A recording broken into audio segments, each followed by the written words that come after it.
What's going on, guys? Mike here from Canadian Cards. Just wanted to do a video. Had a conversation with one of my friends in the community, Garrett, card cutter. We were talking one day and he said, "Did you ever watch wrestling back in the day?" And I said I did. Back in the 80s, a co-worker of my father's at a steel mill back in the 60s was a gentleman named Dewey Robertson.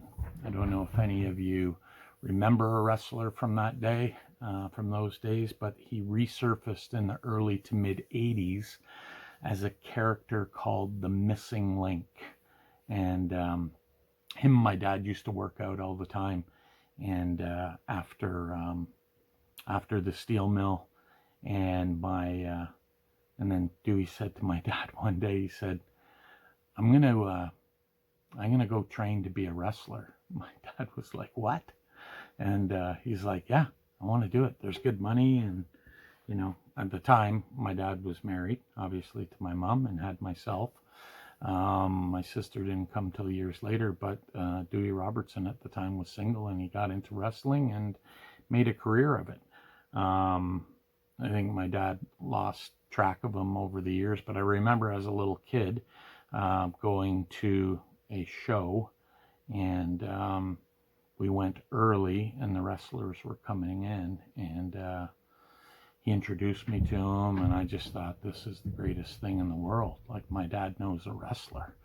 And anyways, fun time. So Garrett and I had a pretty lengthy conversation about it, and I told him, I said, somewhere I have some sets that I put together in the mid 80s.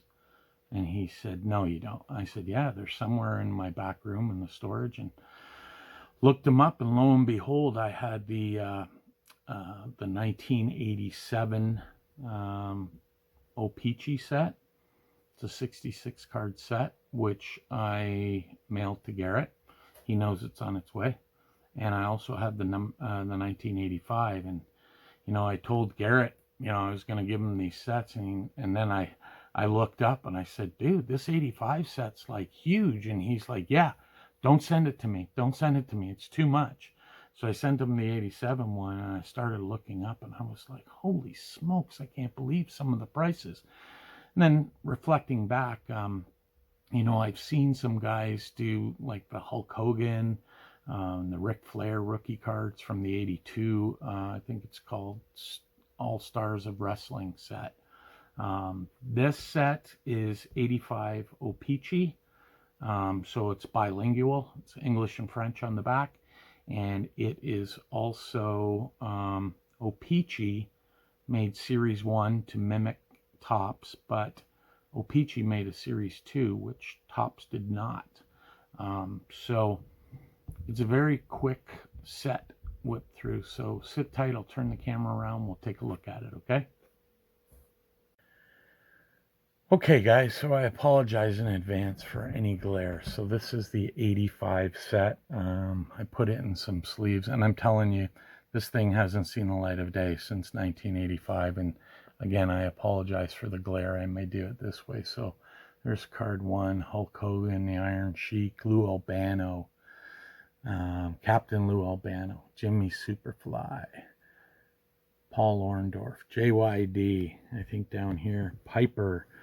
This Wendy Richter, I think she had Cyndi Lauper in her corner in the first WrestleMania. Greg the Hammer Valentine. Brutus Beefcake, before he was the barber. Jesse the Body Ventura, and Big John Studd. The Fabulous Moolah. Tito Santana, this one's cool. Hillbilly Jim, I remember him. He was a good old boy from Kentucky, with Hulk Hogan. Then there's a second Hulk Hogan, Mr. Fuji. Mike Rotundo and Barry Windham. I think Mike Rotundo became, I think he was like IRS or something like that. Moondog Spot, Chief J Strongbow, I remember that guy.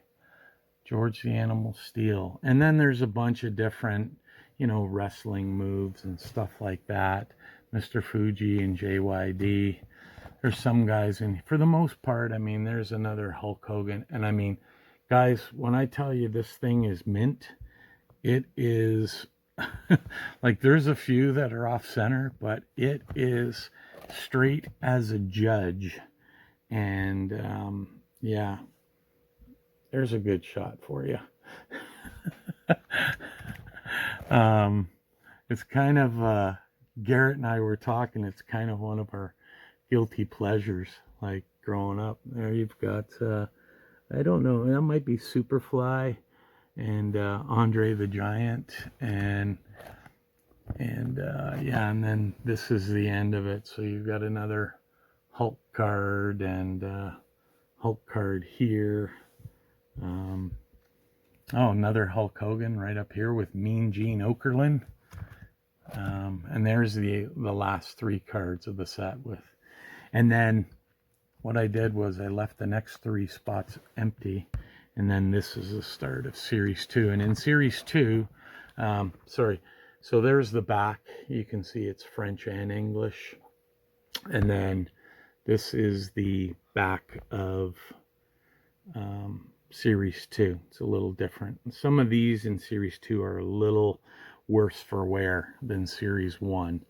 But that right there, I believe, is the Macho Man rookie card, if there's such a thing.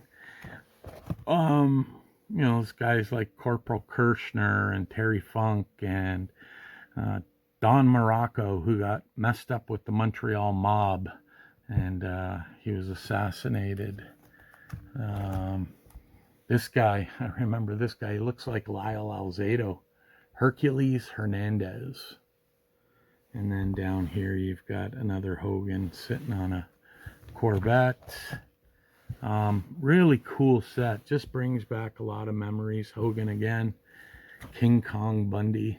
Lots and lots of memories of growing up.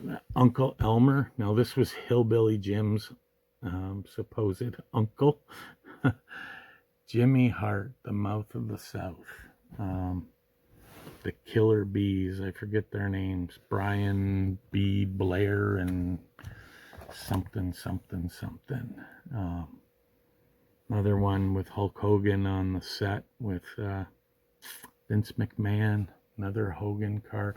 There's probably, all told, about 15 Hogan cards and the Macho Man, plus this one here with Miss Elizabeth. I've got that one in a soft sleeve. And another Hogan one here. And Andre the Giant. So there you have it, guys. On the back, too, on a bunch of these, if you put them together, there's a puzzle piece, or there's a puzzle that, you know, you can take a look at. So just something a little different and off the cuff. Something I wanted to share with you. But, hey, there you go. What you gonna do, brother?